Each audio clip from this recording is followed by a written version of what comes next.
Bienvenue sur le podcast de l'Église La Bonne Nouvelle de Dijon.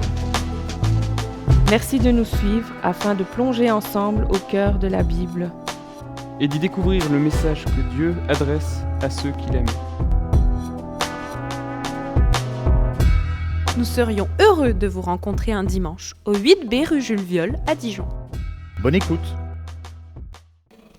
Alors normalement, vous savez que je prêche sur le livre des Actes, mais pas cette fois. Pas cette fois. J'avais vraiment le cœur lourd en réfléchissant à cette phrase qui, dans les lectures de l'évangile de Luc, vous avez à un moment une foule qui suit Jésus. Alors quand on parle de foule, ça devait être imposant. Ça ne devait pas être 4-5 personnes, 15, 20. Non, ça devait être vraiment une grande foule. Et on va voir comment réagit Jésus face à cette foule. Seigneur, merci. Merci parce que tu diriges toutes choses selon ton bon vouloir. Parfois, Père, on ne comprend pas les chemins que tu nous fais prendre. Parfois, on ne comprend pas, Seigneur, pourquoi nous sommes parfois amenés à souffrir, alors que d'autres moments nous sommes bénis, ou pourquoi nous vivons des moments, Seigneur, qui nous semblent être loin de toi, alors que nous désirons être proches de toi. Père, il y a tellement de choses compliquées dans nos vies de chaque jour, mais tu sais exactement de quoi nous sommes faits. Tu nous dis, Seigneur, que nous ne sommes que poussière. Je te remercie, Seigneur, parce que tu nous donnes la vie, justement. Tu es venu au milieu de nous, toi, Dieu, 3 fois saint. Tu as marché avec nous, tu as connu nos difficultés, la tension d'être un être humain sur cette terre. Et tu veux nous montrer, et tu es le chemin.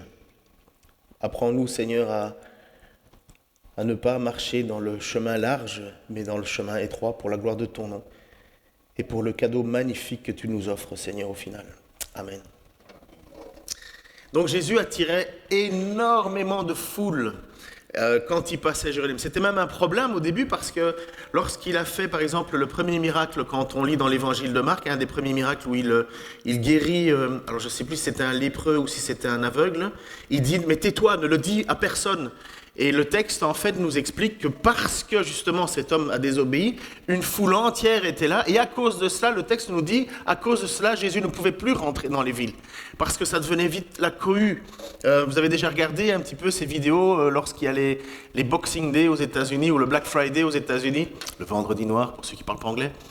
Le vendredi noir, en fait, où il y a des promotions incroyables sur un téléviseur qui peut être vendu $700, vous l'avez à $300. Et dès que vous avez l'ouverture des portes du magasin, les gens courent comme des fous.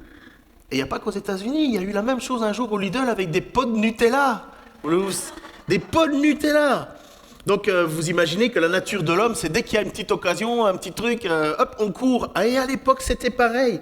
Des foules couraient derrière Jésus, des foules suivaient Jésus.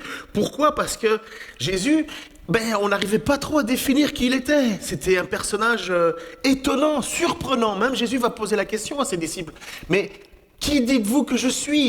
Ils pensent que je suis qui ? Et donc, l'apôtre Pierre va répondre, enfin non, les apôtres vont répondre. Les uns disent que tu es Jean-Baptiste. Jean-Baptiste qui a été décapité quand même, hein. D'autres disent que tu es Élie, le fameux prophète Élie qui a fait des choses extraordinaires. Il y en a d'autres qui disent que tu es Jérémie, ou il y en a d'autres qui disent que tu es un prophète. Vous comprenez que dans la foule, en fait, les gens ne savent pas trop qui est ce personnage étrange, surprenant, un personnage qui finalement accomplit des miracles, guérit des malades, il va rendre la vue à des aveugles, il va rendre la parole aux muets, il va rendre l'audition à des sourds, il parle avec autorité, il chasse des démons, honnêtement. C'est le méga Boxing Day. Tu vas pas bien, tu cours vers Jésus parce que tu vas enfin avoir quelqu'un qui peut te guérir. Qui ne fait pas ça, d'être guéri lorsqu'on est malade? Les listes d'attente chez les médecins, chez les spécialistes sont de plus en plus longues. Vous prenez un rendez-vous chez un cardiologue, on vous dit, pas de problème, j'ai de la place pour le 6 juin. Et vous êtes en janvier. Vous imaginez, il n'y a rien qui a changé. Les gens, et la nature est comme ça. Nous sommes comme ça. Nous sommes malades. Nous souffrons et nous voulons une solution. Et à l'époque, c'était pareil. Sauf que quand Jésus guérissait, il guérissait vraiment. Il n'y avait pas, c'était pas comme cette femme qui avait des pertes de sang. Ils lui ont dit que pendant 18 ans, elle est allée de gauche à droite et que son état s'empirait. Non, quand on s'approchait de Jésus, on était guéri. il ne guérissait pas à moitié, il ne disait pas, tiens, tu vas faire une petite prière, tu vas lire 2-3 petits passages bibliques, et puis dans l'avenir, d'ici 5-6 semaines, ça va aller mieux. C'était instantané. Donc forcément, ça attire du monde. Forcément, les gens veulent le suivre, mais ils ne savent pas trop qui il est. Ils ne savent pas trop qui il est. Et donc, le texte de ce matin sur lequel je me base, c'est dans Luc chapitre 14, versets 25 à 33. Et imaginez-vous, alors parfois c'est bien de se faire des représentations imaginaires, intellectuelles, comme quand vous lisez un livre. Vous lisez un livre, vous faites l'image de qui est qui, et puis quand il y a une transformation en film, vous êtes déçu ou bien heureux. Mais chacun a sa... Roméo et Juliette, pour certains, vous avez une vision d'une Roméo et vous avez une vision d'une Juliette, c'est dans votre tête, c'est dans votre imagination. Et c'est ça l'avantage de lire, c'est qu'on s'évade dans l'imagination. Et là, il ne faut pas s'évader, c'est un texte historique, mais en même temps, on a le droit de se représenter Jésus qui marche au milieu de la ville de Jérusalem, parce qu'on est certainement à Jérusalem, et on a le droit de s'imaginer une foule qui le suit. Vous avez déjà fait une manifestation? Vous avez déjà été manifesté? Vous regardez devant, il y a plein de monde, vous regardez derrière, il y a plein de monde, et puis vous êtes là avec tout le monde, et quand tout le monde dit pas content, vous dites pas content, et puis on dit mais vous n'êtes pas content de quoi? Je sais pas, on m'a dit pas content, mais je suis pas content. Parce que la foule, c'est pas très intelligent une foule en général. On dit une foule, ça se mène facilement. Et donc à un certain moment, Jésus est là, et certainement, comme pour nous aujourd'hui, cette foule le suit avec certains, chacun son désir, sa volonté. Mais voilà que le texte nous dit, comme de grandes foules accompagnaient Jésus, il se retourna. C'est comme s'il dit, oh, stop, 1 minute. Il se retourna vers eux qui le suivaient et leur dit, si quelqu'un vient à moi et n'est pas prêt à renoncer à son père, sa mère, sa femme, ses enfants, ses frères, ses sœurs et même à sa propre vie, il ne peut être mon disciple. Ah, ça refroidit quand même déjà. On se dit, mais toi, tu étais gentil, tu étais tout content, tu avais envie de suivre la foule avec tout le monde, tu dis, chouette, il est génial, et puis hop, de l'autre côté, il se retourne et il dit, je vais t'expliquer quand même quelque chose. Tu me suis, d'accord, mais tu vas devoir renoncer à tout. Déjà, si tu dis à une mère, faut que tu arrêtes avec ton enfant roi, là. Enfin, c'est maintenant l'enfant Dieu, c'est même plus l'enfant roi. Je dois renoncer à mon enfant, je dois renoncer à mon mari, je dois renoncer... Vous comprenez, il y a de quoi une question, ça veut dire quoi renoncer en fait d'abord? C'est pas que quand on suit Jésus on devient orphelin ou bien divorcé ou sans frère, sans sœur. L'idée c'est de dire qui est-ce que tu vas mettre devant moi? Parce qu'il va dire ceci, celui qui ne porte pas sa croix celui qui ne porte pas sa croix et qui ne me suit pas ne peut pas être mon disciple. En effet, alors il va donner une petite image, une petite explication, pour que ça soit bien ancré dans la tête des gens. En effet, si quelqu'un veut bâtir une tour, est-ce qu'il ne prend pas d'abord le temps de s'asseoir pour calculer ce qu'il lui coûtera et de vérifier s'il a les moyens de mener son entreprise à bonne fin? Sans quoi, s'il n'arrive pas à terminer sa construction après avoir posé les fondations, il risque d'être la risée de tous les témoins de son échec. « Regardez, diront-ils, en voilà un qui a commencé à construire et qui n'a pas pu terminer. » Ou bien supposer un roi qui soit sur le point de partir en guerre contre un autre, ne prendra-t-il pas le temps de s'asseoir pour examiner s'il peut, avec 10 000 hommes, affronter celui qui est sur le point de marcher contre lui avec 20 000? S'il se rend compte qu'il en est incapable, il lui enverra une délégation pendant que l'ennemi est encore loin pour négocier la paix avec lui. Il en est de même pour vous. Celui qui n'est pas prêt à abandonner tout ce qu'il possède ne peut pas être mon disciple. Alors ça, c'est vraiment un moyen de décourager une foule. C'est vraiment un moyen de dire, vous savez, en général, dans les manifestations, les meetings politiques, ce qu'on veut, c'est qu'il y ait le plus de monde. Qu'il soit là pour une chose ou une autre, c'est pas grave. Le but, c'est qu'à la télé, on dit, selon les organisateurs, il y avait 100 000 présents, selon la police, il y en avait 50 000. Mais on veut un chiffre. Vous voyez, on dit, tout le monde est avec moi, tout le monde est d'accord. Mais Jésus, lui, il regarde en disant, mais t'es là pourquoi? Quel est le but de pourquoi tu me suis? Et il va directement mettre sa première exigence. Celui qui n'est pas prêt à abandonner tout ce qu'il possède ne peut pas être mon disciple. Mais enfin, c'est quand même rude. Parce que, vous voyez la tension qu'il doit y avoir entre des personnes qui voient en Jésus celui qui peut changer leur vie.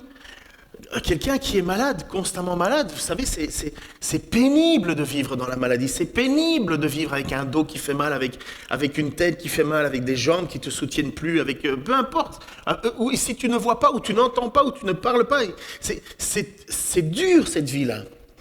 Et Jésus est sans concession avec ces personnes qui cherchent quelque chose de légitime quelque part. Il leur dit, c'est tout ou rien. C'est ça l'idée. C'est tout ou rien. Si tu n'es pas prêt à perdre ta vie, à renoncer à ta vie, tu ne peux pas être mon disciple. Lorsque Jésus vient sur terre, ça veut dire que c'est Dieu. Donc, juste pour expliquer peut-être ceux qui ne connaissent pas bien ça, la Trinité, c'est Dieu en trois. C'est Dieu le Père, Dieu le Fils, Dieu le Saint-Esprit. Le Saint-Esprit, c'est Dieu. Dieu, c'est le Saint-Esprit. Dieu, c'est Dieu. Et Dieu, c'est le Fils, et le Fils, c'est Dieu. Jésus va dire cela au commencement, dans l'évangile de Jean, au commencement était la parole était avec Dieu, la parole était Dieu. La parole s'est faite chair, elle a marché au nous. En fait, il faut comprendre que la Trinité, vous n'avez pas un texte où il est dit et la Trinité est, c'est qu'on le voit. On le voit, l'Esprit de Dieu qui vient sur terre, qui souffle. C'est Dieu lui-même, mais c'est son esprit. On voit quand Jésus, à un certain moment, alors que j'ai oublié, ça j'ai besoin de ma référence logos biblique, Franck, c'est qui lui a dit « Montre-nous le Père et ça suffit ». J'ai oublié, c'est à la fin.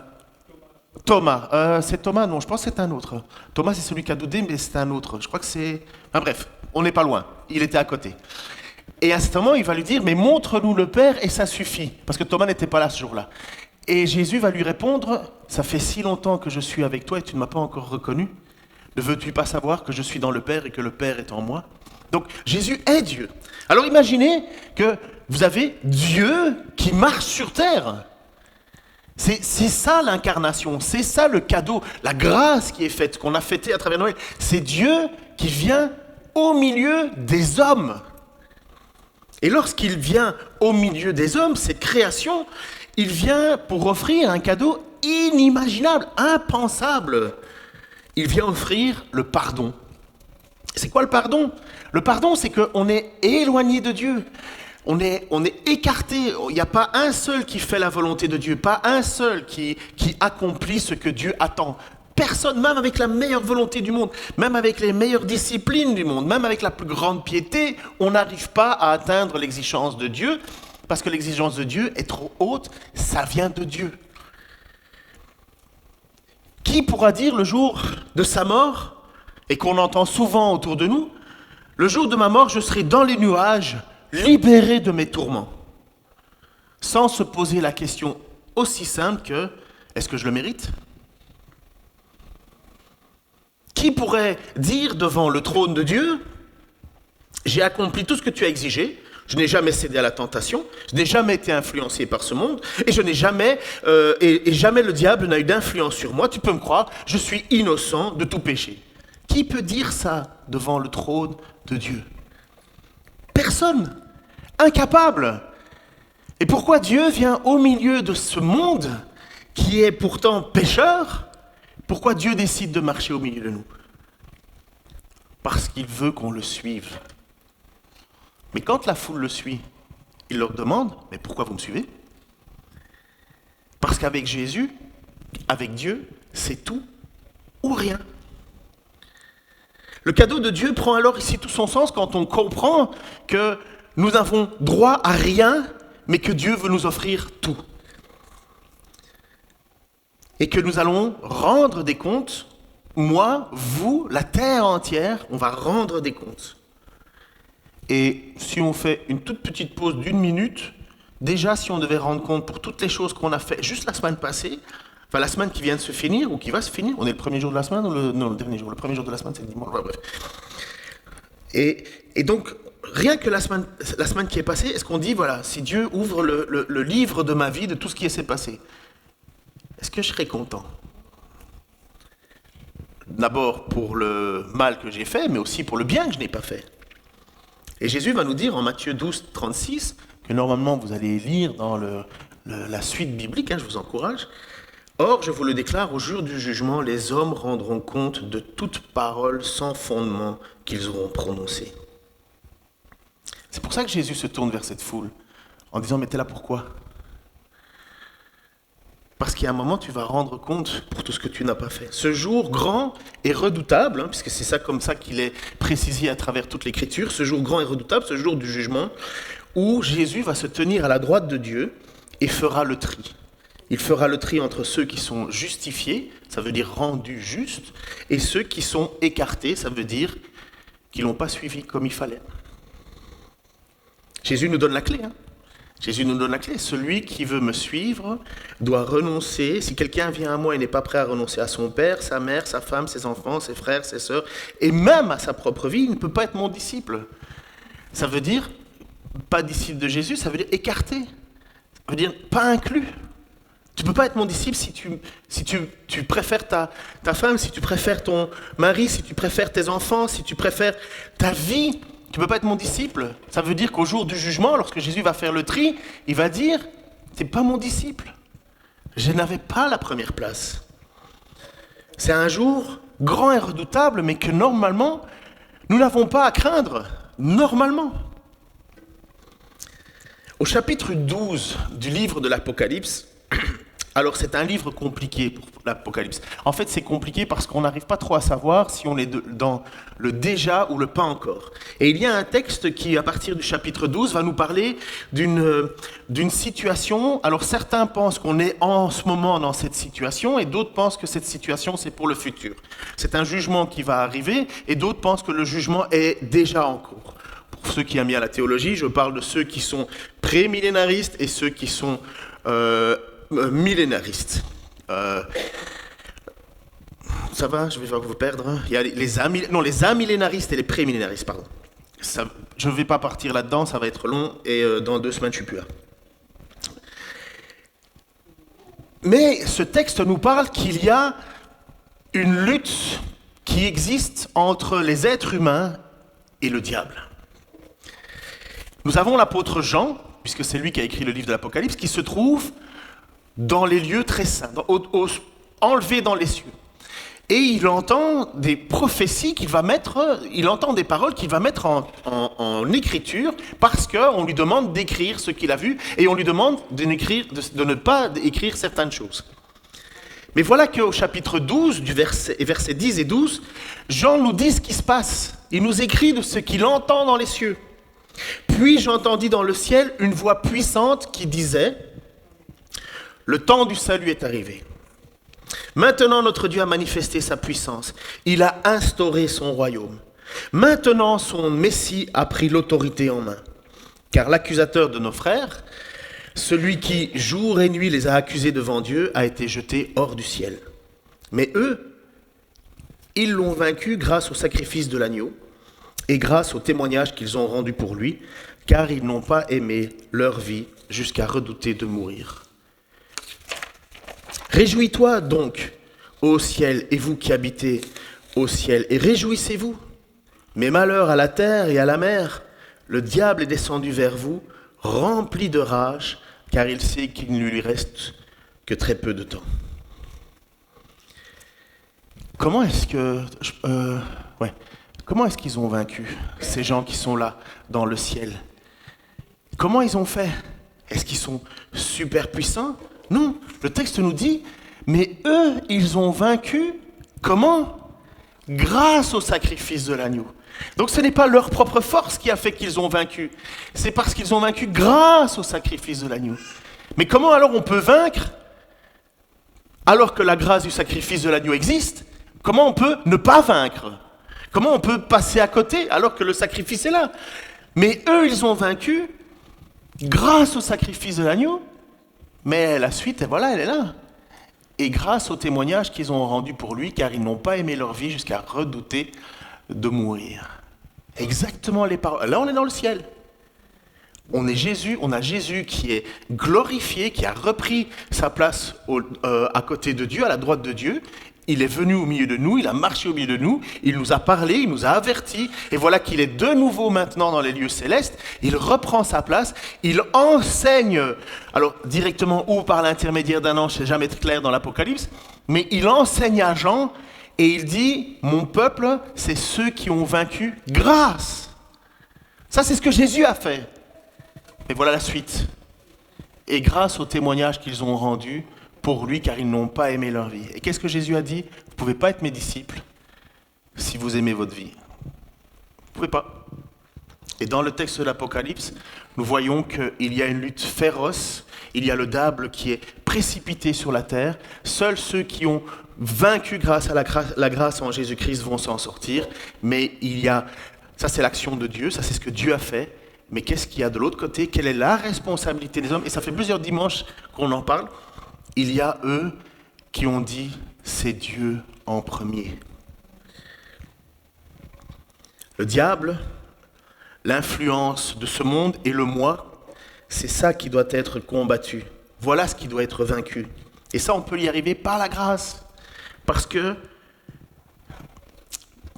comprenez bien maintenant ceci, c'est tout simple, je pense, mais ça vaut la peine de suivre. Pourquoi Jésus a-t-il pu vaincre la mort? Pourquoi le diable n'a-t-il pas pu influencer Jésus? Pourquoi le diable n'a pas été influencé par pourquoi Jésus n'a pas été influencé par le monde autour de lui? Je vais le reprendre parce que c'est trop flou. Pourquoi Jésus a-t-il pu vaincre la mort?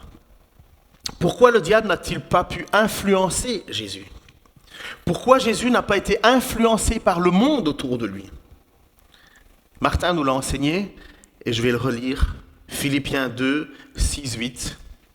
Lui qui était de condition divine, il ne chercha pas à profiter de l'égalité avec Dieu, mais il s'est dépouillé lui-même et il a pris la condition d'un serviteur en se rendant semblable aux hommes, se trouvant ainsi reconnu à son aspect comme un simple homme. Il s'abaissa lui-même en devenant obéissant jusqu'à subir la mort à la croix. Voilà exactement ce que Jésus est venu faire lorsqu'il a montré le chemin, lorsque la foule le suive. Jésus va leur dire, vous me suivez, d'accord, mais vous allez me suivre jusque où? Parce que moi, je suis venu ici sans aucune prérogative. Je ne suis pas venu comme le roi des rois, je ne suis pas venu comme le seigneur des seigneurs, je ne suis pas venu comme celui qui allait être loué et adoré. Jésus dit qu'il n'a même pas de maison, les renards ont des tanières, et Jésus dit, je n'ai même pas d'endroit où poser ma tête. Et quand Jésus regarde cette foule qui le suit, Jésus dit, mais est-ce que vous connaissez au moins le chemin que je suis en train de prendre? Parce que moi, je ne suis pas là pour moi. Je suis là pour faire la volonté de Dieu. Et vous? Est-ce que vous préférez vos parents? Est-ce que vous préférez votre vie, vos enfants? Finalement, est-ce que vous voulez simplement une petite guérison, un petit plus dans votre vie, l'histoire que ça aille mieux? Ou bien est-ce que vous faites comme moi? Vous considérez que votre vie n'a aucun sens et que seul Dieu peut vous en donner. Et voilà pourquoi Jésus a pu vaincre le monde, pourquoi Jésus a pu vaincre la tentation du diable, pourquoi Jésus a pu vaincre ses propres pulsions parce qu'il a été tenté comme tout le monde, pourquoi Jésus ne s'est pas laissé influencer par le monde autour de lui. Il y a certains passages, vous le voyez, ça va être trop long, je ne veux pas vous perdre, mais vous comprenez que Jésus est venu nous montrer que le seul moyen pour pouvoir dire « je suis sur le chemin », c'est de dire « je suis mort à moi-même ». C'est ce qu'on appelle la repentance, c'est ce qu'on appelle mourir à soi-même, c'est ce qu'on appelle ne plus faire aucun cas de sa vie. Mais ça veut dire quoi dans la pratique? Qu'est-ce que ça veut dire dans la pratique? Mourir à soi-même, porter sa croix, ça veut dire être disciple. Mais je me demande si on se rend compte ce que ça veut dire porter sa croix. À quoi ça sert une croix? Si vous ne savez pas, je me demande ce que vous faites là. Hey, wow, la croix! La croix, c'est pas un petit truc pour faire cool et ressembler à Madonna. C'est pas un petit pendentif qu'on se dit, tiens, je vais m'acheter un petit bijou, je vais mettre une croix. On voit plein, moi, dans les rues, avec des croix. Mais est-ce qu'on se rend compte ce que c'est que la croix? La croix, ça sert à faire mourir. La croix, c'est la guillotine lente de l'époque. La croix, c'est le meilleur moyen de faire mourir quelqu'un lentement. C'est la faire agoniser. C'est un supplice, c'est une horreur, c'est un scandale. C'est comme si vous étiez un pendentif et maintenant, dans l'heure des véganes et compagnie, vous auriez un attrape-souris autour du cou. Et vous auriez un attrape-souris. Tout le monde dirait, mais enfin, c'est dégueulasse, un attrape-souris, enfin, ça écrase la souris, ça l'asphyxie, elle meurt, ses petites pattes bougent dans tous les sens. Et on serait scandalisé, mais on porte une croix sans réfléchir à ce que c'est que la croix.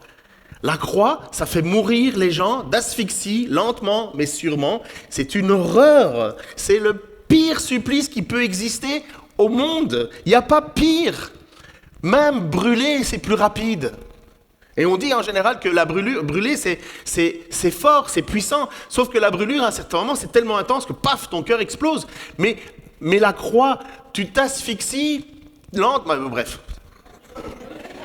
Je pense que vous avez compris l'image. Et Jésus nous dit, si tu ne veux pas porter l'objet de ton supplice, tu ne peux pas me suivre. Oula.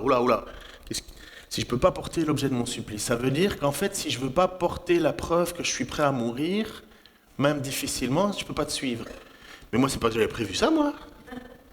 Moi, j'avais prévu que j'irais mieux, que tous mes soucis tomberaient. Moi, j'avais prévu que ma belle-mère serait guérie, j'avais prévu que mon enfant serait guéri, j'avais prévu que je serais guéri, mais je n'avais pas prévu que j'allais mourir. Mais je rigole un peu, mais c'est ça que Jésus est en train de dire à cette foule. Si vous n'êtes pas prêts à porter ma croix, et nous, les croix, on n'en a pas trop autour de nous. Mais à l'époque, une croix, ils en avaient tout le temps autour d'eux, puisque la crucifixion, c'était comme ça qu'on mettait les gens à mort pour prouver, pour calmer le peuple, en leur disant, mais regardez, si vous n'obéissez pas à Rome, vous mourrez sur une croix. Donc Jésus dit, mais si vous n'êtes pas prêts à mourir avec votre croix, les gens disent, ouais, pourquoi je ferais ça moi d'abord ? Mais Jésus, lui, il sait où il va. Il sait qu'il y a la croix devant lui, c'est dur, c'est difficile. Il va dire à un certain moment à Dieu, oh, éloigne de moi cette coupe amère. Et puis après ça, il dit, non, pas ma volonté, mais ta volonté. Mais il ne l'a pas fait en souriant, il l'a fait en étant profondément angoissé jusqu'à la mort, au point que de son front tombent des gouttes de sang. J'ai déjà été angoissé dans ma vie, mais jamais à ce niveau-là. Mais Jésus sait très bien ce que ça veut dire porter sa croix. Elle l'attend. Est-ce qu'il le mérite, Jésus ? Non ! C'est le seul qui n'a jamais péché. Non pas ma volonté, mais la tienne. À la différence de nous tous qui avons une bonne volonté, qui marchons à la suite de Jésus, qui faisons partie de cette foule, c'est le seul qui va y arriver. C'est le seul qui va pouvoir, en se retournant, dire, mais celui qui veut me suivre doit renoncer à tout. Ben, personne n'y arrive. Personne. Seul lui y arrive. Il le sait. Il le sait qu'il est le seul qui ne pêche pas, qui n'a jamais péché. Il est le seul il sait qu'il est parfait comme son Père. Il le demande aux gens, soyez parfaits comme votre Père est parfait. Il encourage les gens à marcher comme ça, mais Jésus sait très bien, malheureusement, qu'on n'y arrivera pas. L'apôtre Pierre, qui était le dernier à côté de lui, dit moi je t'abandonnerai jamais, tu vas voir, s'il t'attaque, moi je les tue tous. D'ailleurs, il a essayé, il a pris son arme, il a voulu se battre, et puis Jésus dit, mais qu'est-ce que tu fais là ? Calme-toi. Et Pierre, il a dit, non, jamais je t'abandonnerai. Jésus lui a dit, écoute, quand le coq aura chanté 3 fois, quand le coq chantera, tu m'auras déjà renié 3 fois. Et c'est ce qui s'est passé. C'est pas la manque de volonté de l'apôtre Pierre, c'est pas le désir de l'apôtre Pierre qui fait qu'il a raté. C'est parce que il est un être humain incapable d'accomplir la volonté de Dieu par ses propres forces et il n'aurait jamais pu y arriver. Seul Jésus peut y arriver. Ça ressemble, alors j'ai fait une petite histoire, je me suis inventé une petite histoire, je me suis dit tiens, on va voir si ça passe. Je me suis dit, si C.S. Lewis a pu écrire les Chroniques de Narnia, je peux bien écrire une petite histoire. Ça ressemble à un groupe de personnes qui décident de gravir une montagne pour atteindre le ciel. Dans ce groupe, il y a des fanfarons, des timides, des surdeux, des dépressifs, des voleurs, des menteurs, mais ils veulent tous atteindre le sommet, ils veulent tous toucher le ciel. Et ils vont avancer ensemble. Et dans le groupe, un seul va atteindre le but. Les autres, ils vont s'approcher du sommet. Il y aura de la distance, il y en a qui marchent plus vite, je ne sais pas, vous avez déjà fait de la randonnée, il y en a, tu passes ton temps à les attendre. Il y en a qui seront très loin derrière, il y en a qui seront très en avant. Il y a toujours celui qui veut montrer qu'il sait marcher vite et qu'il est en pleine forme, blablabla. Surtout ceux qui commencent à avoir la cinquantaine, ils veulent montrer qu'ils ne sont pas encore morts. Et il y aura toujours ça, il y aura toujours de la distance. Mais ils y mettent tous leurs tripes. Ils auront des ampoules aux pieds, ils auront des écorchures aux genoux, ils auront les jambes en feu, ils auront marché, mais dès le départ, ils savaient qu'ils n'y arriveraient pas. Mais ils ont quand même décidé de suivre. Ils ont quand même décidé d'avancer. Ils ont quand même obéi à celui qui dit « Suivez-moi ». Lui, il a remporté le prix. Il est arrivé en haut de la montagne, il l'a fait, il a touché le ciel. Mais il a décidé qu'il n'allait pas le faire tout seul en son nom. Non, il l'a fait au nom de son équipe. Il ne va pas dire « moi, j'ai atteint ». C'est mon équipe, on a atteint. Et c'est qui son équipe? C'est tous ceux qu'il a appelés à suivre. C'est à tous ceux qu'il a dit « suis-moi, suis-moi ». On va monter cette montagne ensemble, mais suis-moi. Et il y en a qui doivent se dire « mais moi je ne peux pas y arriver ». Jésus dit « mais suis-moi ». Continue. Il a atteint le but, et les autres n'ont pas atteint, mais il l'a fait, il n'a pas renoncé, et il offre sa victoire à chacun de ceux qui ont commencé à marcher, qui ont commencé à dire « je monte avec toi, je te suis ».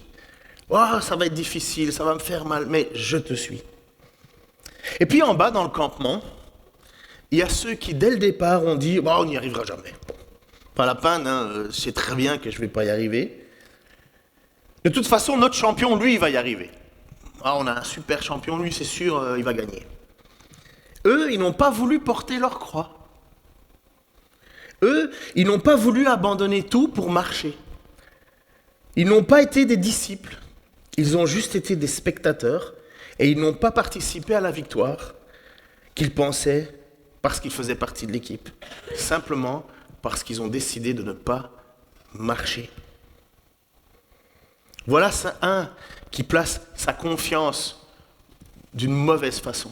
On suit Jésus, mais il ne faut pas que ça me coûte. Et puis il y en a d'autres qui disent, je vais suivre Jésus coûte que coûte. Je ne suis pas bon, je ne suis pas extraordinaire, je ne suis pas fort, j'y arriverai pas, mais je ne t'abandonnerai pas, je ne te lâcherai pas. Je vais marcher à ta suite. Pourquoi? Parce qu'il l'a dit. Il a dit, si vous voulez gagner, c'est parce que je vais gagner. Alors, la question que je repose toujours, souvent, je pense même que je me répète régulièrement, mais à quoi as-tu dit oui le jour de ton baptême? Puisque le baptême, c'est la signification de la mort et de la résurrection. À quoi as-tu renoncé au jour où tu as demandé à Jésus d'être ton Seigneur, ton Sauveur? Connais-tu aujourd'hui le poids de cette croix? Combien elle t'a pesé cette croix, le fait d'être chrétien, depuis que tu as décidé de marcher avec Jésus? Ça t'a pesé? Ça t'a coûté combien dans ta vie? Puisque Jésus nous dit, mais il y aura à cause de moi de la division, il y aura à cause de moi des difficultés, des tribulations, vous allez vivre des moments. Et est-ce qu'on désire, avec autant d'empressement, porter le poids de cette croix? La lutte se traduit, et je vous l'ai déjà dit, je vais le faire la semaine prochaine, normalement, contre 3 ennemis. Je l'ai déjà dit, vous le savez, nous avons 3 ennemis, je l'expliquerai plus tard, beaucoup mieux. Le moi, le monde, le diable. Est-ce que tu as décidé, j'espère que non, de mettre quelque chose avant Dieu dans ta vie?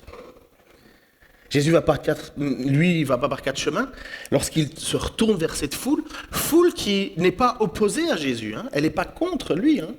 Elle y voit véritablement quelqu'un d'extraordinaire, de fort, de puissant. Suivre le bon leader, c'est une bonne chose. Mais Jésus nous dit, mais je ne suis pas un ajout dans ta vie. C'est tout ou rien, c'est le premier commandement. Tu aimeras ton Seigneur, tu aimeras ton Dieu de toute ta force, de ta pensée, de tout ton cœur. Rien de nouveau. Et donc Jésus nous dit finalement, mais est-ce que tu as décidé de mettre quelque chose avant moi? Est-ce que c'est ton père, ta mère? Moi, je ne peux pas parce que ma maman va être déçue. Mais t'as quel âge? 53 ans. T'es sûr que tu en as vraiment à faire que quelque chose, que ta mère soit déçue? Mais je ne peux pas... Qu'est-ce qu'ils vont penser mes enfants? Mais je ne peux pas parce que dans ma famille, on va me prendre pour un fou.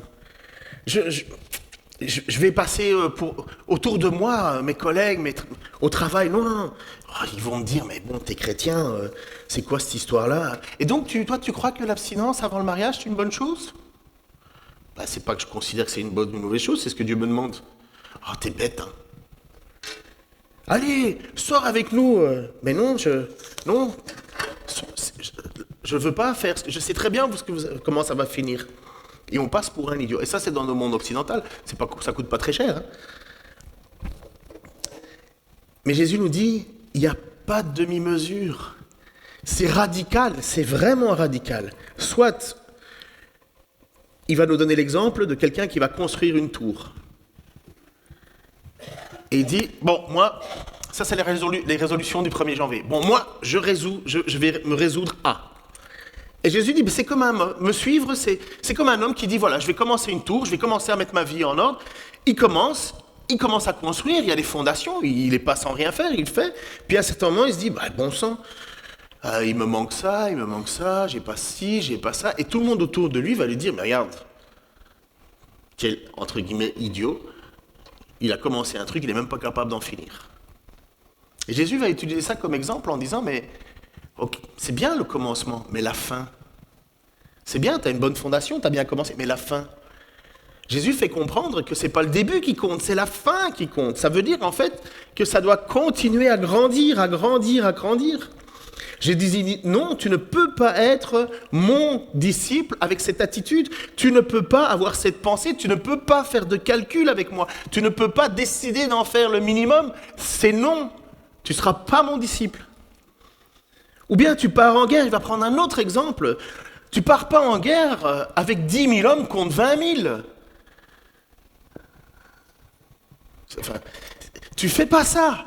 Parce qu'une fois que la guerre est engagée, et que les troupes se mettent à avancer, tu ne vas pas aller voir le gars en disant « Bon, mais finalement, j'ai décidé que non, je ne ferai pas la guerre parce que, tu sais, je vais perdre. » Et l'autre va dire « Tant pis, il fallait décider avant, il ne fallait pas t'engager. » C'est ça que Jésus nous dit. Impossible de négocier. Et Jésus dit, si vous avez ces attitudes-là, de dire, on verra bien comment ça va pas fonctionner, puis si ça ne marche pas, je ferai marche arrière. Jésus dit, non, tu ne peux pas être mon disciple. Il faut être clair là-dessus. Nous ne sommes pas chrétiens parce que nous avons vécu des expériences chrétiennes, même authentiques. On n'est pas chrétien parce qu'on a rejoint une communauté chrétienne et qu'on y est dedans, qu'on l'entend, qu'on voit. C'est pas possible. On n'est pas chrétien parce qu'on a été enseigné dès notre jeune âge. Et comme c'est beau, je regardais... J'ai oublié le prénom de votre fille. Bon, ça. Oui. Anna, voilà. Je regardais Anna qui était en train de lire pendant la louange un petit livre, il y avait Zacharie, et j'avais Ézéchiel dans mes bras. Ézéchiel regardait en même temps ce qui se passait, ce que Anna faisait. Bon, je pense pas qu'Ézéchiel a tout compris, et je pense que Anna découvre, mais c'est beau, depuis sa jeunesse, être enseigné, c'est beau, c'est vraiment beau. Mais ça suffit pas. On ne peut pas non plus dire parce que on a eu quelques victoires dans notre vie chrétienne sur des dépendances. Nous sommes chrétiens parce que nous avons décidé de suivre sans relâche le seul qui peut nous donner l'accès au Père. C'est ça être chrétien. Tu ne peux pas dire « Ah oui, j'ai accepté Jésus quand j'avais 17 ans, et puis toute ta vie tu vis mais n'importe comment. » Non, c'est la marche qui compte. Ils sont devenus vainqueurs. Tu l'as le passage, tu peux me le remettre s'il te plaît, Apocalypse 12. Mais eux, ils ont vaincu grâce au sacrifice de l'agneau et grâce au témoignage qu'ils ont rendu pour lui, car ils n'ont pas aimé leur vie jusqu'à redouter en mourir. Voilà qui est le disciple de Christ. Voilà celui qui peut dire à la fin, je serai avec lui. On est tenu, non pas parce que nous allons nous atteindre la montagne. On va gagner parce que il a vaincu. C'est grâce à son sacrifice. C'est quoi mon truc? Est-ce que j'attends tranquille? Non, surtout pas. Toute ma vie maintenant n'est qu'une marche sans cesse. Porter ma croix, c'est pas porter le dimanche ma croix, et le lundi je porte plus rien, et le mardi un peu. Et non, c'est tout le temps. C'est ça la marche du chrétien, c'est d'être des nouvelles personnes, des personnes qui ont un nouveau chef sur leur tête, une nouvelle vision, une nouvelle direction. Je répète, Luc 14, 26, « Si quelqu'un vient à moi et n'est pas prêt à renoncer à son père, sa mère, sa femme, ses enfants, ses frères, ses sœurs, et même sa propre vie, il ne peut pas être mon disciple. » Renoncer à sa propre vie, ce n'est pas une projection mentale. Ce n'est pas une projection mentale. Renoncer à sa vie, c'est une lutte dans nos attitudes, dans nos façons d'être, dans nos façons de nous comporter, le péché qui arrive en nous. Et qu'est-ce qu'on remplace? On remplace par la volonté de Dieu. Es-tu généreux? Si tu ne l'es pas, change. Parce que Dieu nous pousse à être généreux. Es-tu hospitalier? Non. Mais change, parce que Dieu veut que tu sois hospitalier. Pardonnes-tu? Non, tu pardonnes pas. Mais Jésus veut que tu pardonnes. C'est ça, mourir à soi-même. J'ai pas envie de le pardonner, ce sale type. Et Jésus dit, tu vas lui pardonner. Ah non, il m'a fait trop mal. Tu vas lui pardonner. Mais il ne le mérite pas, c'est un idiot. Tu vas lui pardonner. Ce n'est pas ta volonté, c'est ma volonté. Est-ce que tu vas enfin finir par mourir à tes propres désirs? Ah, je ne veux pas être généreux, moi je veux d'abord pour moi et puis tu vas être généreux. Oui, mais il dépense dès qu'on lui donne, il fait n'importe quoi. Tu vas être généreux. Et en plus, il m'a demandé pour de l'aide. Tu vas être généreux. Ah non, j'ai pas envie. Tu vas enfin mourir à toi-même et arrêter ton attitude idiote. Tu vas faire ma volonté, tu veux être mon disciple. Arrête de dire ce que toi tu veux ou tu veux pas. C'est moi qui décide. C'est ça être mon disciple. C'est moi qui dois être le chef de ta vie. C'est ça être un chrétien. Ce n'est pas autre chose.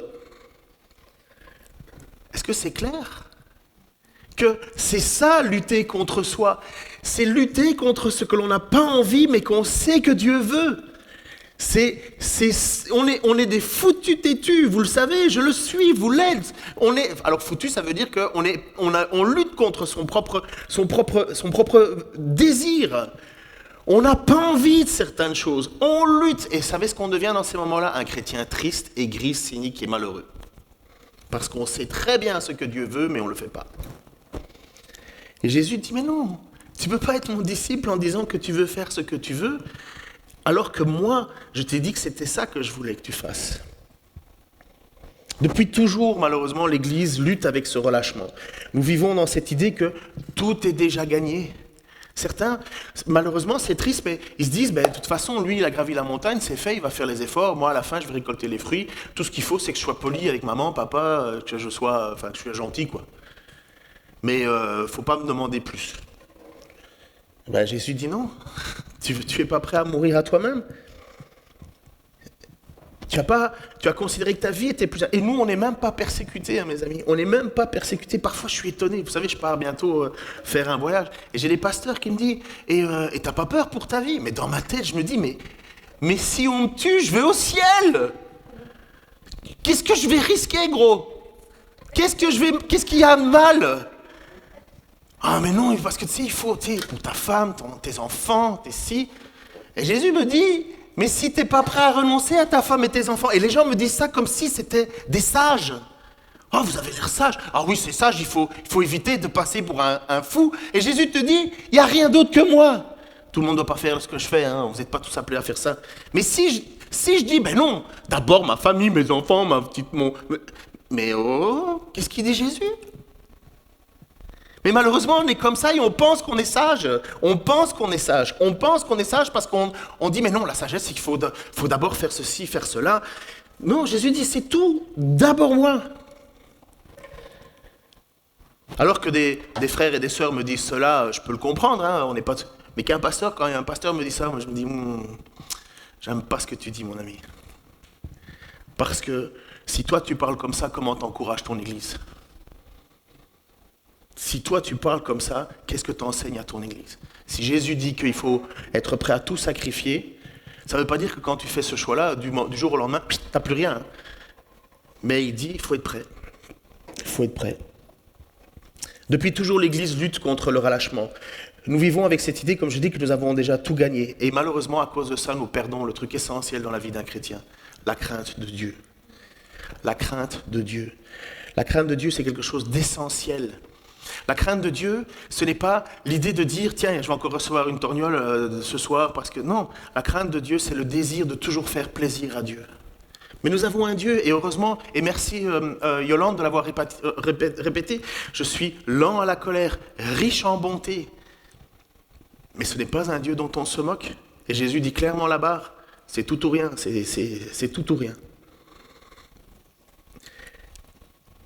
Comme je vous dis, depuis le début de l'Église, c'est comme ça. C'est la lutte, c'est ta lutte, c'est ma lutte, c'est nos luttes, à tous. Mais nous n'avons pas d'autre choix que de dire « je lutte ». L'épître de Paul aux Éphésiens, les musiciens peuvent s'avancer, va dire ceci, que personne ne vous trompe par des discours sans valeur. Ce sont ces désordres qui attirent la colère de Dieu sur ceux qui refusent de lui obéir. C'est l'apôtre Paul qui écrit à une église qui est à Éphèse. Donc une église comme nous quelque part, mais un peu avant nous, et à Éphèse. Ne vous associez pas à ces gens-là. Autrefois, certes, vous apparteniez aux ténèbres, mais à présent, par votre union avec le Seigneur, vous appartenez à la lumière. Comportez-vous donc comme des enfants de la lumière, car le fruit produit par la lumière, c'est tout ce qui est bon, juste et vrai. Efforcez-vous de discerner ce qui plaît au Seigneur. Ne participez pas aux pratiques stériles que favorisent les ténèbres, mais démasquez-les plutôt. Car tout ce que ces gens-là font en cachette est si honteux qu'on n'ose même pas en parler. Mais quand ces choses sont démasquées, leur véritable nature paraît à la lumière. Or, ce qui paraît à la lumière est lumière. De là viennent ces paroles. Réveille-toi, ô toi qui dors. Relève-toi d'entre les morts et Christ fera lever sa lumière sur toi. L'apôtre Paul ne dit pas ça à des non-croyants. L'apôtre Paul écrit ça à une église. Réveille-toi, bon sang, réveille-toi. Vous imaginez, tout le monde est là, tranquille, et lui il vous dit, mais réveillez-vous, shake, bouge. Comme un shaker, vous connaissez un shaker? Réveille-toi, ô toi qui dors, réveille-toi d'entre les morts, et Christ fera lever sa lumière sur toi. Verset 15, veillez donc avec soin à votre manière de vivre. Ne vous comportez pas comme des insensés, mais comme des gens sensés. Mettez à profit les occasions qui se présentent à vous, car nous vivons dans des temps mauvais. J'apporterai le message la semaine prochaine sur ce que veut dire mettre à profit les occasions qui se présentent à vous. Mais c'est quand même ce que doit faire quelqu'un de réveillé. L'importance de ce que cela suffit. L'évangile, c'est une perle. L'évangile, c'est une nouvelle vie. C'est un cadeau. Mais l'évangile, c'est exigeant. L'évangile, il n'est pas fait pour ceux qui dorment. Il n'est pas fait pour ceux qui pensent que tout est gagné. Ça n'existe pas. L'évangile, c'est de vivre pleinement chaque jour les œuvres avec Dieu. Et si nous avions plus conscience, je crois, de ce cadeau immense que Dieu nous fait, que devant ce terrible jugement qui attend cette humanité, et du cadeau que Dieu fait de vouloir nous en séparer, nous serions moins attirés par les petits soucis de notre vie. Je termine avec ce verset, donc vous pouvez faire de la musique si vous voulez. Voici l'heure. Le verset n'est pas... Mais fermez les yeux une seconde, juste écoutez ça. C'est les paroles de l'apôtre de Jésus. Voici l'heure. L'heure vient. Elle est déjà venue, où vous serez dispersés, chacun de son côté, et vous me laisserez seul. Mais je ne suis pas seul, car le Père est avec moi. Je vous dis ces choses, afin que vous ayez la paix en moi. Vous aurez des tribulations dans le monde, mais prenez courage, j'ai vaincu le monde. Seigneur, tu as une parole qui est belle, profonde, de toute éternité, une parole qu'on ne peut pas changer, qui ne peut pas aller à gauche, qui ne peut pas aller à droite, dont un iota ne bougera pas. Cette parole, elle nous donne la vie. C'est la parole de la liberté, cette parole de la loi parfaite qui vient de toi. Cette parole, Seigneur, dont on sait qu'elle peut transformer nos vies. Elles peuvent, Seigneur, nous donner aussi une paix, une assurance. Mais c'est une parole qui nous humilie. C'est une parole qui nous désarçonne, nous désarme, nous met à nu devant toi. Je te remercie, Seigneur, que tu as décidé de t'approcher de nous, de te faire connaître, de te révéler. Et maintenant, je te prie, Seigneur, de nous porter, de nous pousser, de nous réveiller, Seigneur, pour que nous marchions. Marchions, Seigneur, d'un même pas.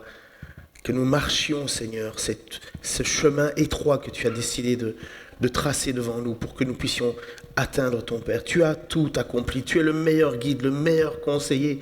Il n'y a rien ni personne qui te vaut, Seigneur. Et tu nous aimes, tu nous le répètes, tu nous le prouves. Tu nous aimes, Seigneur, lorsque le soir dans nos chambres, tu écoutes nos prières, nos demandes, lorsqu'on te supplie.